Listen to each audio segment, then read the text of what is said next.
குழந்தைகளும் கிட்டியது என்பதுதான் நிதர்சனமான ஒரு உண்மை.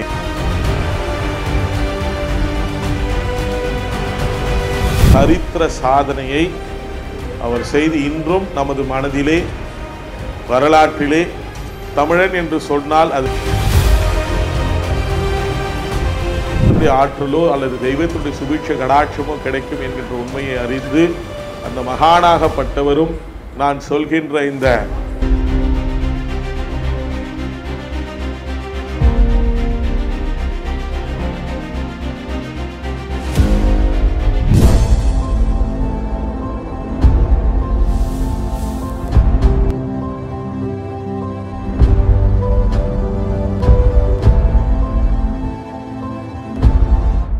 புனிதத்துவம் பெற்றவனாக மாற்றிய பிறகுதான் அவருக்கு ராஜ்யமும் கிட்டியது, அரசு பதவியும் கிட்டியது, இழந்த மனைவி மற்றும் குழந்தைகளும் கிட்டியது என்பதுதான் நிதர்சனமான ஒரு உண்மை. ஆக ஹரிச்சந்திர மகாபிரபுவுக்கே கர்மத்தை போக்கி தந்தவள் அன்னை வாராகி என்பதுதான் அழுத்த திருத்தமாக சொல்லக்கூடிய ஒரு உண்மை. அதனாலேயே இவளிடத்திலே வரவங்க எல்லாருக்கும் நீங்க பாருங்க, மொத்தத்தையும் தொலைச்சிட்டு வந்து நிற்பான். நான் என்னுடைய இந்த 16-17 ஆண்டு கால அன்னை வாராகியினுடைய இந்த பயணத்திலே முழுவதும் தொலைத்துட்டு வந்தவனையும் நான் பார்த்திருக்கின்றேன்.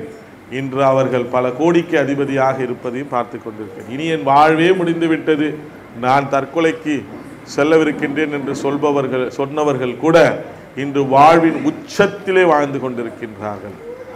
ஏனென்றால் அந்த கர்மத்தை முழுவதுமாக நீக்கி தரக்கூடிய ஒரு வல்லமை பெற்றவள் தான் அன்னை வாராகி.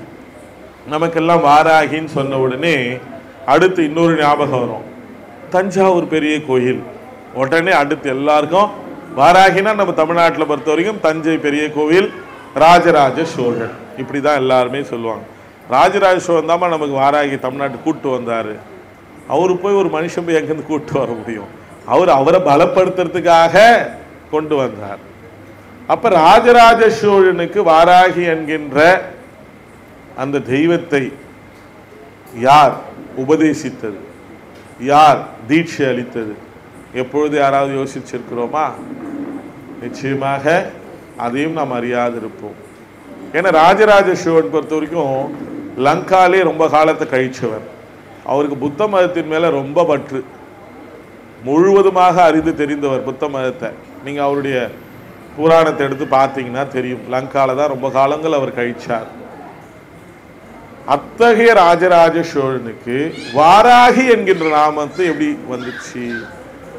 இந்த வாராகி என்பவள் யாருன்னா, அப்பொழுது அந்த காலகட்டத்திலே சாளுக்கிய தேசம் என்று சொல்லக்கூடிய சாளுக்கியர்கள் எல்லாமே இவளை குலதெய்வமாக வழிபட்டவர்கள் என்கின்ற ஒரு வரலாற்று உண்மை உண்டு.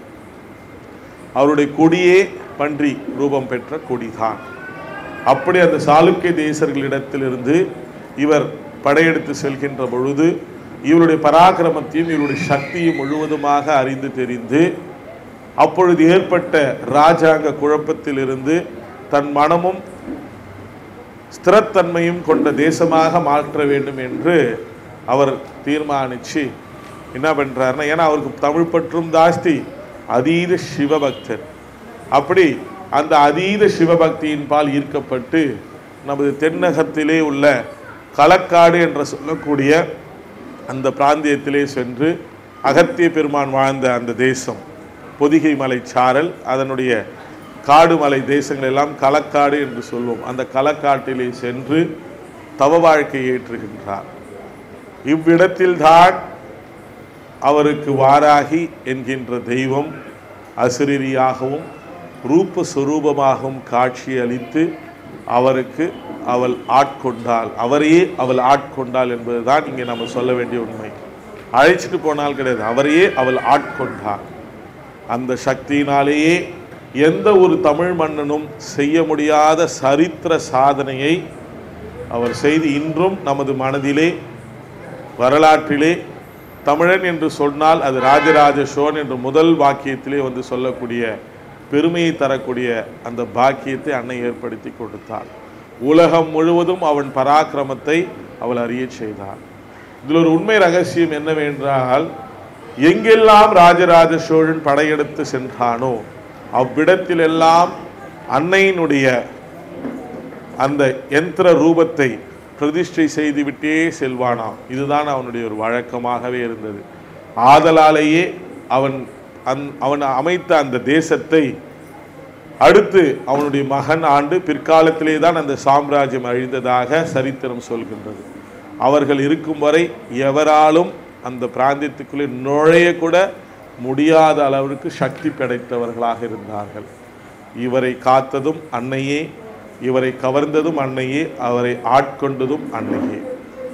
இப்படி நீங்கள் வாழ்ந்த மகான்கள், சரித்திரம் புகழ்பெடைத்த மன்னர்கள், தன் கர்மத்தை தொலைப்பதற்காக பூஜித்த ரிஷிமார்கள், இவர்களுடைய யாருடைய வரலாறை நீங்கள் சென்று பார்த்தீர்களே ஆனாலும் நிச்சயமாக ஒரு காலகட்டத்திலே ஆதிசக்தி என்று சொல்லக்கூடிய வாராகியை வணங்கியதாகத்தான் சரித்திரம் சொல்லும்.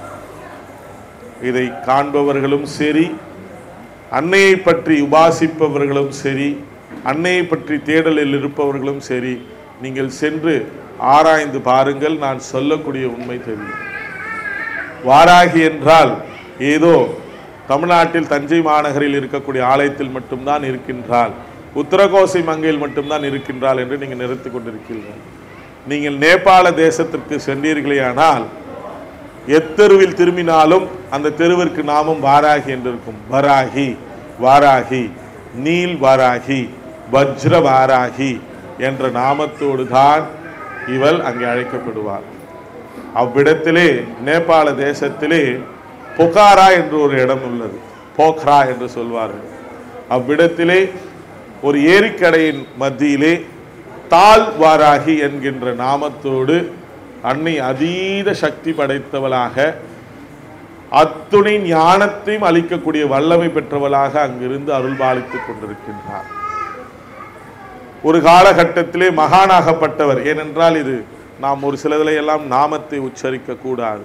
ஒரு காலத்திலே ஒரு மிகப்பெரிய மகான், உலகத்தை ஆண்ட மகான், அனைத்து அஷ்டமா சித்திகளையும் பெற்றவர். அந்த மகானாகப்பட்டவர் தன் தவத்திலே, தன் ஞானத்திலே, நான் எப்படியாவது அஷ்டமா சித்திகளையும் அடைந்திட வேண்டும். அஷ்டமா சித்திகள் என்றால் நாம் சொல்லக்கூடிய அந்த ஞான நிலை, அடுத்த கரம் சகஸ்ரநாமத்தை தொட்டு விண்ணை நோக்கி செல்கின்ற ஒரு நிலை. நான் அந்த நிலை அடைய வேண்டும் என்று கடும் தவத்தில் இருக்கின்ற பொழுது அவருக்கு தன் ஞானத்தில் உரைக்கப்பட்ட ஒரு விஷயம் என்னவென்றால், கர்மத்தை தொலைத்தால்தான் மானிட ரூபத்தில் இருக்கக்கூடியவர் எவராயினும் அவர்களுக்கு அன்னையினுடைய அருளோ அல்லது தெய்வத்தினுடைய ஆற்றலோ அல்லது தெய்வத்தினுடைய சுபீட்ச கடாட்சமோ கிடைக்கும் என்கின்ற உண்மையை அறிந்து அந்த மகானாகப்பட்டவரும் நான் சொல்கின்ற இந்த தாழ்வாராகியில் சிறிது காலங்கள் அமர்ந்து தியானித்து பூஜித்து ஞானம் பெற்றதாக ஒரு வரலாறும் இருக்கின்றது. இப்படி நீங்கள் உலகம் முழுவதும் சென்று பார்த்தீர்களேயானால், கிட்டத்தட்ட கண்டியில் சென்று பார்த்தீர்களேயானால் வாராகி ஆலயம் உண்டு, கம்போடியாவிலும் உண்டு, இந்தோனேஷியாவிலும் உண்டு. பிற்காலத்திலே இவைகளெல்லாம் அழிக்கப்பெற்று இவருடைய வரலாறையே இல்லாமல் செய்து விட்டார்கள். ஏனென்றால் இவள் குழந்தை மாத்திரமல்ல, தாய்க்கும் தாயானவள். எப்படி நாம் ஒரு தாயிடத்திலே சென்று எனக்கு அம்மா எனக்கு இது வேணும்னு கேட்டால், தான் கஷ்டத்தில் இருந்தால் கூட சரி அந்த தாய் உடனே சைக்கிள் வேணுமாப்பா, எதாவது கஷ்டப்பட்டாவது சைக்கிள் வாங்கி கொடுத்துரும். அம்மா எனக்கு இது இல்லைம்மா, புக்கு இல்லைம்மான்னா போதும். அன்பா நீங்கள் கேட்டு போய் பாருங்கள், எந்த தாயாக இருந்தாலும் சரி கஷ்டப்பட்டாவது நம்ம கேட்டதை வாங்கி கொடுக்கும். அப்படிதான் இவள் தாய்க்கும் தாயானவள். எதை கேட்டாலும் கொடுப்பா, இல்லைன்னே சொல்ல மாட்டா. இவளை போயிட்டு இப்போ இருக்கிறவங்க எல்லாம் என்ன சொல்லி கொச்சைப்படுத்துறாங்கன்னா, இவர் ரவுத்ரி. இங்கே தான் ரொம்ப மனம் கலங்குது. அப்படியே என் போன்றவர்களுக்கெல்லாம் உண்மையிலே கண்ணீர் வருது. இவர் ரவுத்ரி, இவள் நைட்டில் மட்டும்தான் பேர் சொல்லணும், பகலில் கூப்பிடவே கூடாது.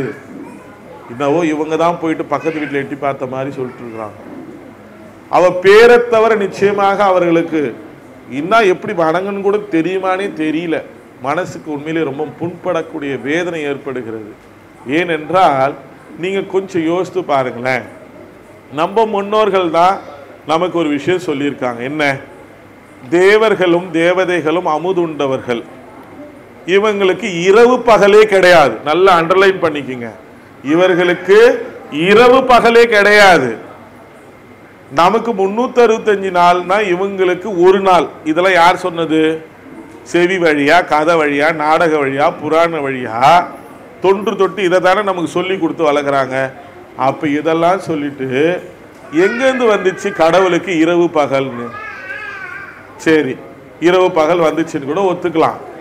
நாம் இங்கே இரவுன்ற நேரத்தில் அமெரிக்காவில் பகலாக இருக்குது. அங்கே பகல்ன்ற போது இன்னொரு இடத்துல இரவு.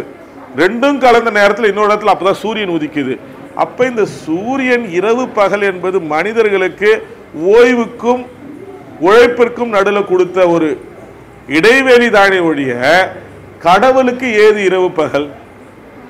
அப்போ நாம் இங்கே வேணான்னு சொல்லி பூஜை ரொம்ப மூடிட்டோம். அம்மா வாராகி ரொம்ப மூடிட்டோம்.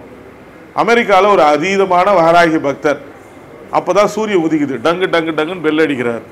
இப்போ அம்மா இங்கே தூங்குதா, இல்லை அவன் பக்தியாக கூப்பிட்டுட்டானேன்னு போயிட்டு அங்கே போய் கண் விழிக்குதா? இது நான் கேட்கல, உங்களுக்கே கேள்வியாக வைக்கிறேன்.